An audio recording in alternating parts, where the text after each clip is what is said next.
या कार्यक्रमासाठी प्रमुख पाहुणे होते भारत सरकारचे संरक्षण मंत्री राजनाथ सिंग, महाराष्ट्राचे मुख्यमंत्री देवेंद्र फडणवीस, उच्च आणि तंत्र शिक्षण मंत्री चंद्रकांत पाटील, कौशल्य रोजगार उद्योजकता आणि नवोन्मेष मंत्री मंगल प्रभात लोढा, शहरी विकास वाहतूक सामाजिक न्याय वैद्यकीय शिक्षण अल्पसंख्याक विकास राज्यमंत्री Madhuri Misal, Symbiosis skills and professional युनिव्हर्सिटीचे कुलगुरू डॉक्टर श्याम ब मुजुमदार आदी मान्यवर उपस्थित होते। या प्रसंगी प्रास्ताविकपर भाषणात डॉक्टर स्वाती मुजुमदार यांनी कार्यक्रमामागील भूमिका स्पष्ट केली। I am very happy to share that पिछले 2 साल से लगातार इस यूनिवर्सिटी को national institutional ranking framework NIRF जो मिनिस्ट्री ऑफ एजुकेशन का इंडिया रैंकिंग्स कहलाया जाता है उसमें पहला क्रमांक मिला है और लगातार 2 सालों से।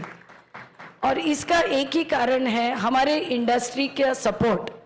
इंडस्ट्री और एकेडमिया इस तरीके से जुड़ गए हैं कि मानो वो हमारा हृदय है। विद्यापीठाचे कुलपती डॉक्टर श्याम ब मुजुमदार यांनी आपल्या भाषणात सांगितले, देशातील तरुणाईला देशाच्या विकासासाठी जोडण्यासाठी कौशल्यपूर्ण शिक्षण देण्याची गरज आहे, असे मत त्यांनी व्यक्त केले। राज्यातील कौशल्य विकासाचे हे पहिले विद्यापीठ असल्याचे मतही त्यांनी व्यक्त केले। Instead of you running after placement, placements will run after you.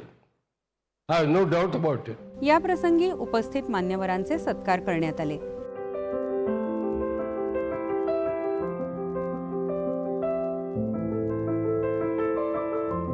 यावेळी विद्यार्थ्यांना पदवी प्रदान करण्यात आली, तसेच 2 विद्यार्थ्यांना सुवर्ण पदक आणि 2 विद्यार्थ्यांना आत्मनिर्भर पुरस्काराने सन्मानित करण्यात आले। यावेळी मुख्यमंत्री देवेंद्र फडणवीस यांनी भाषणात विद्यापीठाच्या कामाचे कौतुक केले। Symbiosis skill end professional university की परिकल्पना मुजुमदार सर और स्वाति जी के मन में आई। वो ऐसा दौर था जिस समय प्रधानमंत्री जी ने स्किल की महत्ता को समझकर इस देश में स्किल का एक आंदोलन खड़ा किया था और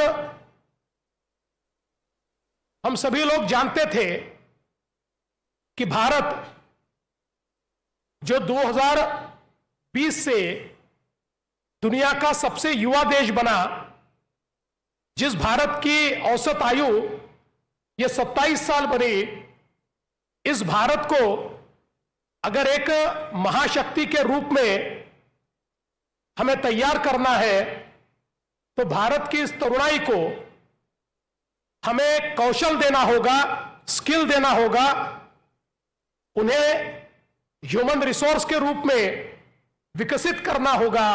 देशाचे संरक्षण मंत्री राजनाथ सिंह यांनी महाराष्ट्राविषयी गौरवोद्गार काढताना सांगितले, और मैं मानता हूं इस हिंदुस्तान में सचमुच कल्चरल कैपिटल यदि किसी को कहा जा सकता है तो महाराष्ट्र को ही कहा जा सकता है। छत्रपति महाराज शिवाजी के हिंदवी स्वराज से लेकर बाल गंगाधर तिलक के पूर्ण स्वराज तक का सफर इस जमीन ने देखा है। पुणे केवल मराठा शक्ति का ही केंद्र नहीं रहा है, बल्कि यह भारत की कल्चरल कॉन्शसनेस यानी सांस्कृतिक चेतना, एजुकेशन और साथ ही साथ नेशनलिज्म यानी राष्ट्रवाद का भी एक प्रमुख केंद्र लंबे समय से रहा है।